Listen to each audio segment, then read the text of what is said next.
All right, Metro Detroit golfers, it's Tuesday, and you got Ben and Chad here from the Golf Leadership Academy, and we want to help you in the middle of the playing season identify what you can do to continue to play your best golf. So, middle of the playing season, people come in, they want help. Where do you start? You got to start by getting people to start focusing on things that are under your control, because a lot of times when people are rolling up in here, they start rattling off all these problems that they have, and I'd say 75% of the stuff they're talking about, it's not even under their control. So people are frustrated, people are having a struggle, they want help, which is understandable, that's what we're here for, but most of the stuff that they're talking about, they can't do anything about anyway. That is so true. Yeah, it happens all the time, right? Yeah, pretty much. So a philosophical underpinning we have here at GLA is just learning to be process focused. So this little diagram here, there's things that we can control, there's things that we can do, and then there's things that matter, things that are going to influence the score, the shot, what have you. So there's a fine line in learning how to understand and identify the things that you can control and the things that matter. So anytime we can get folks focused here, we work really, really hard at that every day, people get results, yeah? That is so true. Yeah, so then tell us, we have this other circle out here, things that we can't control. So when people are talking, what are they typically talking about? They're frustrated? I would say that these are probably the big four, right? So I know this is hard to grasp for a lot of you, but the top two here, your score that you shoot and the outcome, believe it or not, they're not under your control. If they were under your control, Chad and I would be out of business. Because all of you would hit it 350 down the middle, you'd hit it next to the pin, and you'd make birdie every single time.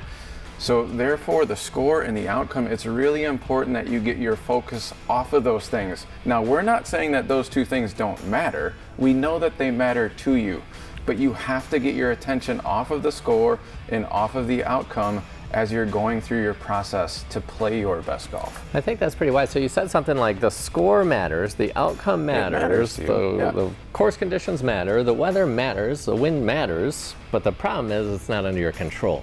So the art of it is just finding, okay, what can I control that does matter? So what are some examples of things that do matter to people and they can control? Yeah, so something that's very personal to me, right? So I cannot play good golf unless I'm relaxed. So a lot of the things that I'm focusing on when I'm playing golf, that would be one of them, right? So what can I do to get myself calm before I walk into a golf shot? So I focus on deep breathing in order to accomplish that. So I know that if I can get calm before I walk into a golf shot, my chances of having success and getting that good outcome that I'm looking for are greatly increased at that point in time. Very good. So you can control your tension level and relaxing, and it matters to you. Absolutely. And it leads to better outcomes, yes? Yep. Very good. So for me personally, my grip is important to me. So one of the things that matters is the club face. It matters a whole bunch, and then my grip is how I control that. So before I get in the shot, I make sure that my grip is appropriate the way it works for me, not the way I think I should do it. The ball's teaching me. So the grip is something that matters. Yep. What are some other things, other examples of things that you can control that do matter? How much I'm thinking about when I'm out there, right? So how many swing thoughts I have. So one of the things that we know is you cannot think too much when you're swinging a golf club. If you do, the signal being sent to your muscles will be delayed, and you're rolling dice in Vegas. Anything can happen at that moment in time. So one thing that's very personal to most of our students is learning to commit to one thing at a time throughout the motion. If you can learn to do that, we promise you that that will influence the outcome a great deal.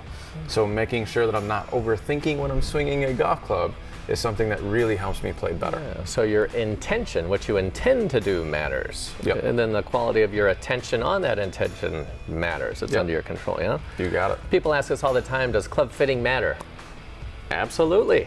It matters a whole bunch, and it's under your control. Or learning how to train appropriately, it matters a whole bunch, and it's under your control. So we can make a list, and we would encourage you, start to make a list of the things that you can identify that when you do X, it helps you get more good shots. And then on the other half of that page, you can make a list of when I do this, it doesn't work. That is true. And then you'll start to see a theme on these lists when you go there. There's some things that you can do that matter that will help you play better golf. So this Tuesday tip, start to get process focused, let go of the things you cannot control, focus on the things that you can control that work for you, and enjoy yourself the rest of the playing season. So we hope this helps you. We thank you for joining us, and we look forward to seeing you next time.